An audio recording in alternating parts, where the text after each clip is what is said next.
you guys? Welcome back to Lily Reads. In today's video, as you can tell by the title, we are going to be doing the mid-year freakout tag. The mid-year freakout tag is the tag where everyone talks about how their reading year has gone thus far. It has been 6 months that have passed, so we are halfway through the year, and we gotta see how things are going because you gotta know if you need to course correct, stay on track, or just give up altogether. So for me, the first question is, how has your reading year been thus far? And I am going to say that my reading year has been perfectly fine. I don't have much to complain about. I was going through my books because I needed to get the books ready for this video, and there was not much for me to complain about. I did not have just a bunch of books that like, this was awful, 1 star. I rarely give a book 1 star, and it's been like that for a couple years. It is so rare that I pick up a book and just think it is absolutely atrocious. The problem I have been having with my reading year is that I have not had many knockout winners. Like, I was thinking that if the year ended and right now I had to give you my top 10 favorite books of the year, after maybe the first 4, I would not have any real convictions. I could not come to you and just be like, yeah, this book is amazing. I can't. Like, I only have given 5 stars to a select amount of books, and so I'm sitting here confused. I'm just like, what is happening? And this was this same thing last year. Like, I feel like a broken record. Like, I already said this last year that I was reading books and it's just like, this is fine, 4 star, 3.75, 3.5. I'm the queen of a 3.5 and a 3.75, but where are my 4.75s? Where's my 4.25s? And where are my 5s? They just don't exist. It is just not often that I am picking up a book and I just want to eat it all up. I'm just like, whoa, this is so good. Like, I am savoring it. It has happened this year. That's how I know it's not a me thing, because it has happened this year. It just hasn't happened often. So my reading year has been fine. Not reading any bad books. I am perfectly okay with the amount of books that I'm reading. I am perfectly okay with the types of books that I'm reading, my enjoyment of it. I just want big wins. I think I'm at a place, and I'm kind of like this in my entire life, where I think I'd rather play and win or play and lose, instead of just this weird like middle thing where I'm at, where it's just like I'm in the middle of the pack. I think I'd rather get a bunch of like, these are horrible, and I'm just like, I know I don't want to read no more of this, than me getting a bunch of just like, I mean, sure, I guess. I don't think I want no more sure, I guess. I think I just want some amazing books. But back to like statistically, I've read 80 books this year, which is way lower than what I usually read. By this time, I would usually be at least 100. We're halfway through the year. I would be at least 100, if not 190, 90 something, and I am at 80. And there's a few reasons for that. This is not cause for concern. I'm actually reading more now than I ever have. I have really given up on audiobooks. I've decided that I am not really an audiobook type of person. The only audiobooks that I personally like to pick up is either number 1, books that I don't own and don't plan on owning. So like every now and then, especially when it comes to thrillers, there'll be a thriller that I'm interested in, but like I don't have a real big desire to read it. For example, Peter Swanson just came out with Kill Your Darlings, right? I want to read that book, but I don't want to read that book. If I went my whole life not reading the book, I'd be perfectly fine. That's the perfect book for me to pick up on audio. Like, I don't ever plan on owning it. Even if I were to love it, I probably wouldn't own it. It's the perfect audiobook. I have zero desire to read it physically. And that's what I have been doing. Also, if a hold comes in from the library, I like to put holds out on books that have really, really long holds. And with that comes in, I will read it. And that's how I've been doing it. So I listened to the book Trap. I listened to Listen for the Lie. I disliked both of them, if you want to know. I read them last month, so I didn't do a wrap-up, but I disliked both of them. Oh, Finley Donovan. The Finley Donovan hold came in after forever. I listened to Finley Donovan. That was fine, and that is what I'm actually doing now when it comes to audio. I'm just putting out long holds for Libby. And then when they come in, I'll listen to them. And then like little books here or there, like I said, the usually thrillers, a couple romance, I will get them on audio and then I'll listen to them. So that has cut out about 20 books of my reading right usually I would have read about 20 more audiobooks than what I have done in this moment. So that's why my number is so low. Because of those 80, I read most, if not maybe 10, 12, like physically. So therefore my reading is just going to be really, really low this year. My goal is to just read 100 books physically. That was my number one goal this year, to read 100 books physically this year. And I am well within the range to do that. So I don't really read audiobooks anymore. I think I would reread books on audio, but when it comes to just a book that I really wanted to read, if I can't make time to read it physically, like a book that I own, if I can't make time to read it physically, I will wait to read it until I can make time for that. I'm just very much so in my physical reading journey. And I just like physically reading. I just don't really enjoy audiobooks unless I'm playing The Sims, doing a puzzle. That's really pretty much it. Let's get into the question. The first question is, what is your favorite book that you have read this year? Like I said, I have not given out very many 5 stars, so therefore it was easy to gather the ones that would be in this competition. But as I was going through the few that I did give 5 stars, I think my favorite book that I read this year so far would be Philippa Gregory's The Other Boleyn Girl. I know this kind of feels cliche because most people who pick this book up, they do enjoy this book. This book is over 20 years old, and so it's just what can you guys really gain from this? The book already has a movie. It's already been said, it's already been done, but it is the best book that I have read so far in 2025. I had such a good reading experience. When I was telling you how I want to read a book that just has me flipping the pages, I remember having about 300 more pages left of this book, and I just read it all in one night. I read it all in one night. I couldn't believe it. I was at my mom's house and I just read the entire thing, and I was just that's how I want to feel. I want to feel like I'm not going to sleep until I finish this book, and that is what this book gave to me. So far, this would be my favorite book of 2025 that I have read. The next question is, what is my favorite reread of the year? Now, I have only reread 3 books, which is so problematic because if you remember my goals for 2025, rereading was a huge goal of mine. But I think I figured it. I just don't think I'm in the headspace for rereading. Some people reread all of the time. I watch their content. They are constantly rereading books. I have so many books that I want to read for the first time. It's just hard for me to get in the headspace I am going to reread something. But I did do that 3 times this year, and I did it twice last month. And the best book that I reread was Ghost Lover by Lisa Taddeo. This book was better than the first time, believe it or not. I gave this book, I think, 4 stars the first time. I fully bumped it up to 5 stars. I appreciate this book more 2 years later than I appreciate when I read it in 2023, which is crazy to me because that hardly ever happens. Every single story in this is good.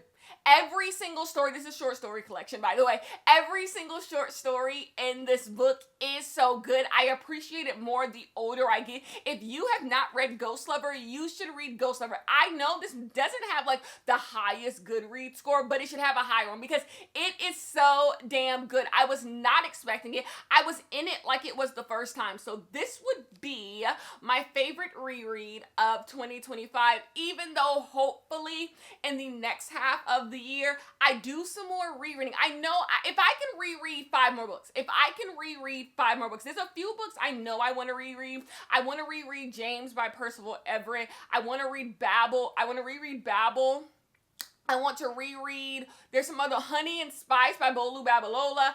There's so many books I have on. I want to reread Boy Parts by Eliza Clark. There's just certain books I just need to get back to, and I just haven't because I'm just I got new books to read. And then these authors, R. Kwong is coming out with a new book at the, in August? So it's just they're coming out with books and I got to read their new stuff too. So how do I go back to read their old? I do not know. But I did get to reread this and I really, really liked it.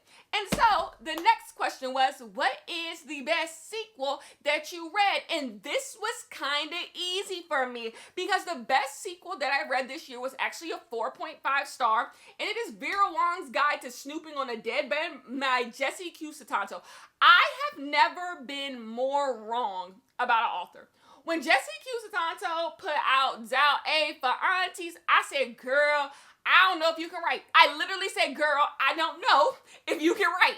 And I have never been more shocked. This year, I said this on my Goodreads that I literally think this is the mountaintop for cozy mysteries. I think everyone else who wrote a cozy mystery before this series, nice job. Hope you enjoyed yourself.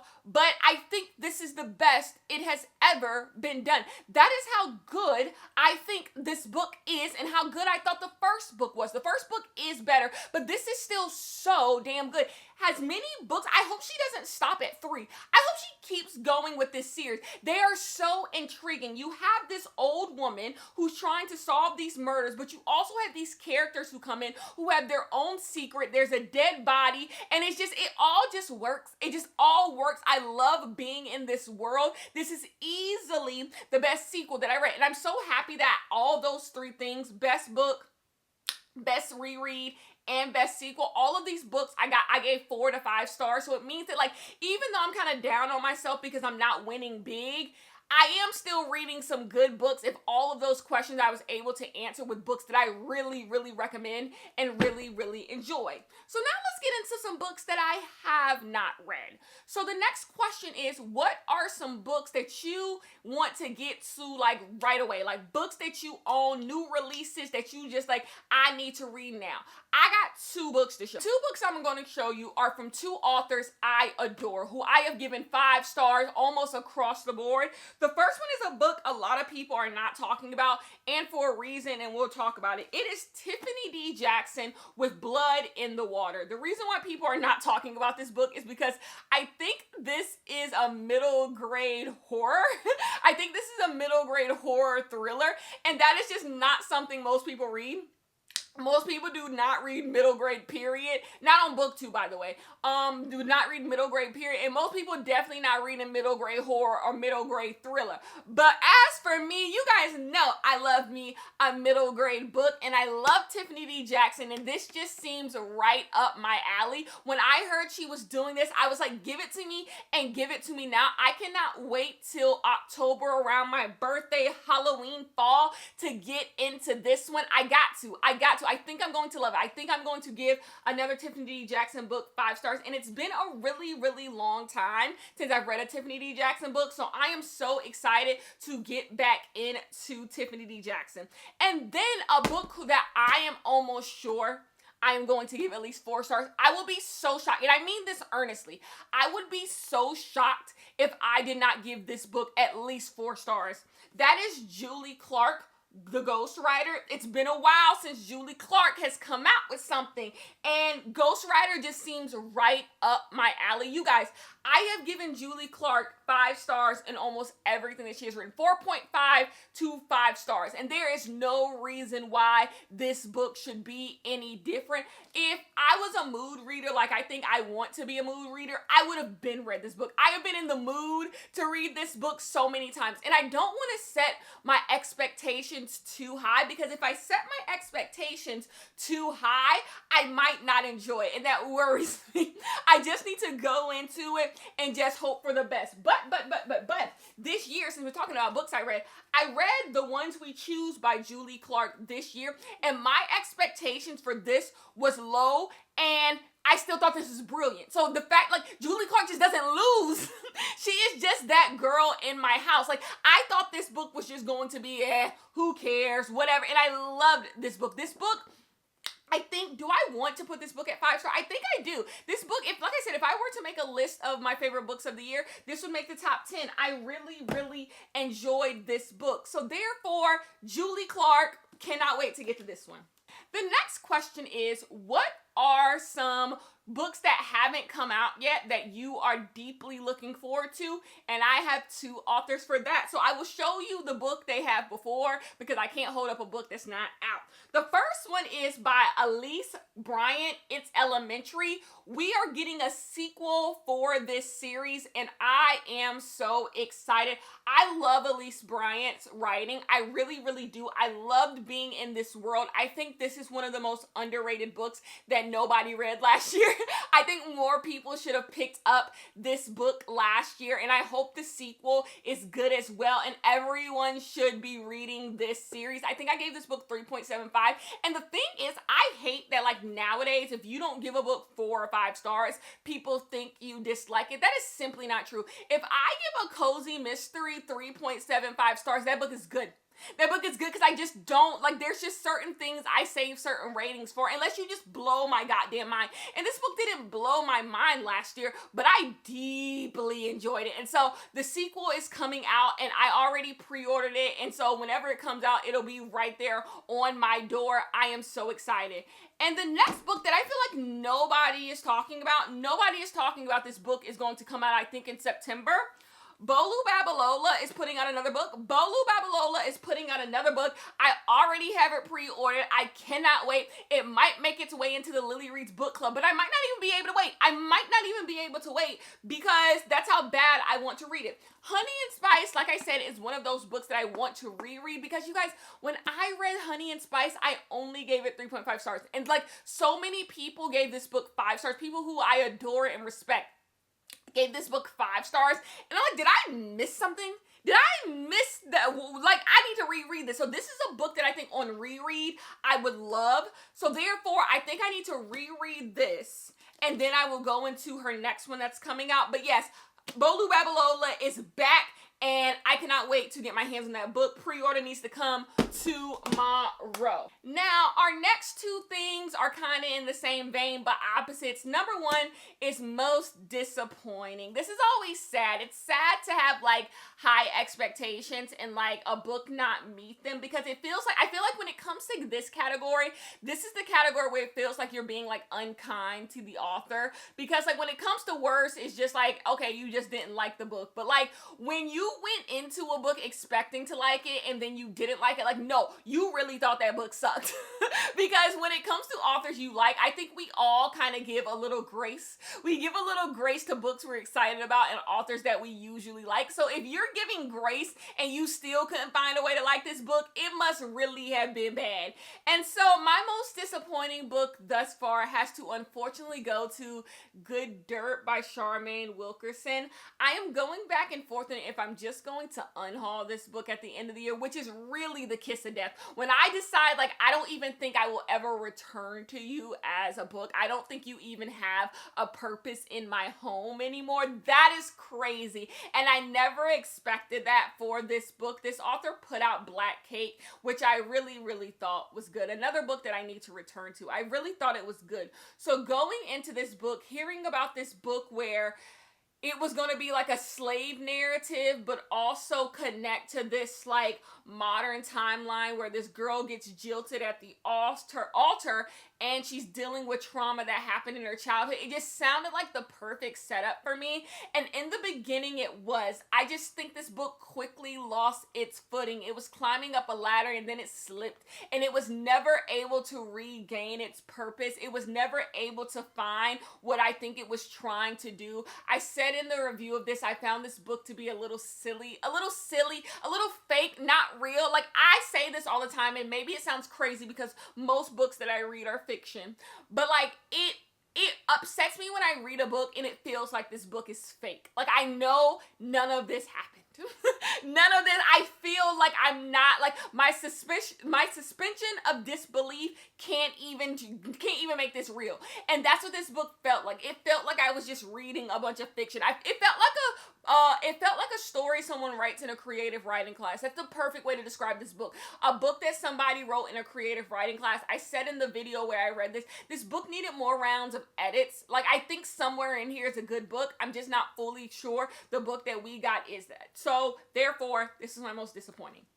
But, on the opposite side of that, my most surprising books of 2025 so far. The first one, I don't know if I ever talked about this with you guys because it might have been like one of those months where I had to do like a full roundup. Every 3 months I do a full roundup of my reading. But You Deserve Each Other by Sarah Hogle. I read this book and thought this book was so goddamn good. I gave this book 4 stars. This book was what I am expecting in romance. Romance books could be this good. This is about two people who don't want to be with each other anymore, but they refuse to break up with each other, so they're trying to find reasons like to either like stay together or break up, and it's just so good. It's so good. And this is one of those books that I thought about unhauling. This is a book that I thought about like never reading at all and just letting it go. And the fact that not only did I read it, but I loved it. I really, really loved it. I think so far this is my favorite romance book of the year. So surprising, never expected it, deeply enjoyed this. My second most surprising book goes to Emily Henry, Great Big Beautiful Life. The reason why this is the most surprising is not because it's my favorite book I read this year, not because it's my favorite Emily Henry. It is because this book is getting dogged. This book is getting dogged out by everybody, and I don't think it's that bad. I do not think it's that bad. I think the worst issue with this book is its ambition. Its ambition. But, like, has that ever been a reason to hate a book? I think this book isn't fully actualized. I gave it 3.5 stars, I think. That's what I gave it. But I don't think that's actually all that bad. Maybe I gave it 3.75. When I left this book, I actually wanted to be back in this book. I thought this book was good. I thought this was a good book. And most people do not. Most of the critiques of this book, I simply don't agree with. I simply do not agree with. I think it's the thing about expectations. We all have them. I think people's expectations weren't met. And for me, I took this book at face value and I enjoyed this book. So it would go on my most surprising because I expected to trash this book and I did not. Just a few more questions left. Next question is, what is a new author that you deeply enjoyed and will be reading more from? That goes to Nnamdi Okorafor with Death of the Author. I read this book this year, gave it 4 stars. I think you all should read it. Honestly, this is one of these books where it's kind of like Detransition Baby, where I just think everyone should read it. This should be on everyone's 2025 reading list. Like, you should pick this book up. I really think you're going to enjoy it. I think I would be hard-pressed to find someone who's just like, this book was awful. Maybe it won't be for you, but I don't think you would find this book awful. I really, really enjoyed this book. And the thing I appreciate the most about this book was how well done and thoughtful it was. I think oftentimes I give books low rating because I don't believe they're thoughtfully done. I do not think the care and consideration went into them that needed to go into them in order for me to really enjoy them. And this book was so carefully done that I just think I need to read so much more from Nnamdi. And so I will be reading more. I will get my hands on Binti. They have written a lot of books. She's written a lot of books. So therefore, I don't know where I'm going to start. But I think I'm going to start with Binti. But yeah, this is an author that I will be reading more from. She's now on auto buy. Anything she puts out, I will be getting my hands on. Next. What are some books that you need to read before the end of 2025? This is always a loaded question because the answer is everything. I want to read everything by the end of 2025. It's so funny. Sometimes I'll sit around my house and be like, I think I'm running out of new books to read. Like, I'm running through my new books. What if I run out? And then I go to the bookstore or I check Goodreads and then there's 20 books that I want. All of a sudden, at this current moment, there are like 20 books that I want right now. And I don't know what's stopping me from just purchasing them, but there's like 20 books that I want to read right now. So like, it's back to me just having a bunch of books that I have not read. But what I'm actually going to show you is not new purchases. I'm going to show you 2 series that I want to finish in 2025. Number 1 is the last 3 books in the Percy Jackson series.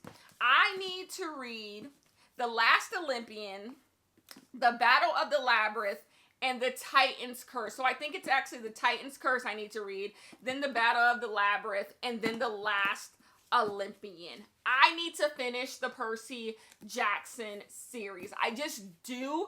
I don't love the Percy Jackson series. I don't think that I'm going to be one of those people who's just like, the Percy Jackson series is like the best middle grade series for me. That is not how I feel. I think I read them at the wrong time in my life, and just as an adult, I don't think they hold up if I don't have any nostalgia wrapped in them, but I enjoy them enough to where I want to finish. I want to be able to say I have read the Percy Jackson series to completion, and so I just want to be done with it. I just want to read these last 3 books. The problem is there's nothing making me gravitate towards them. They only take a day and a half to read.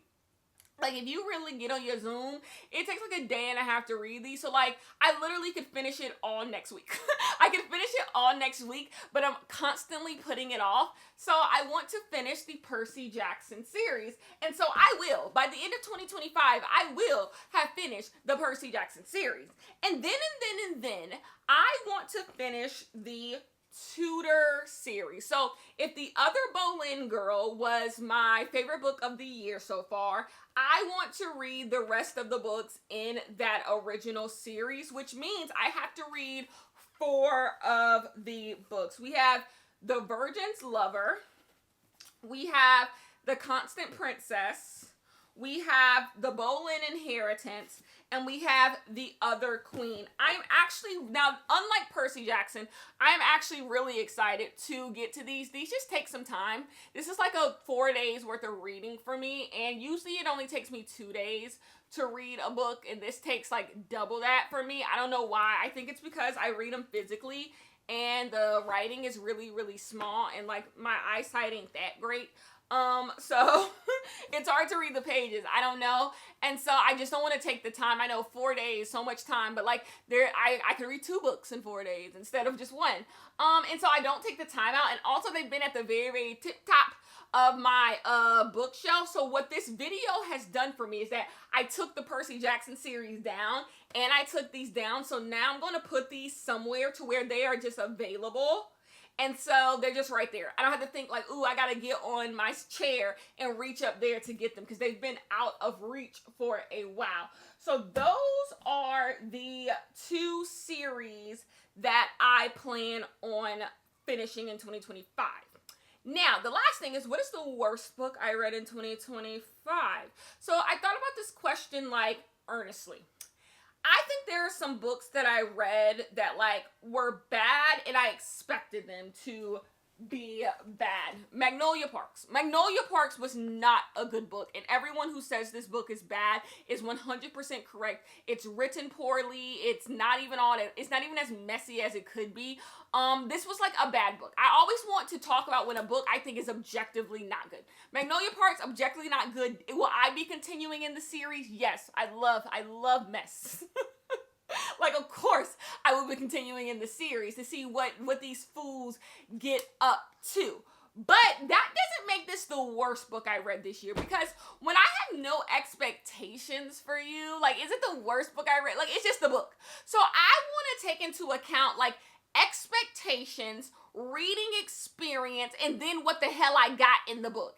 And that, when I put all that stuff together, Green Dot by Madeline Gray is by far the worst book that I have read this year. There are not many books I read this year that I thought were literally just bad. They were literally just bad. I don't get who gets them. I think you only have to be this person's friends to enjoy. That is this book. I think you only have to know Madeline Gray to enjoy this book. Like, be her mother or her father to enjoy this book. Anybody else, I don't see what you like about this book. I do not see what you like about this book. This book falls in like that pseudo-intellectual type of book that really isn't saying anything at all. It's uninteresting to the point that it's almost remarkable, because the idea of this book is this woman having an affair with this like married man, and this man constantly lying to her, and her being at this dead-end job, and she has interesting things going on in her life. Yet this book never feels like it should write that story.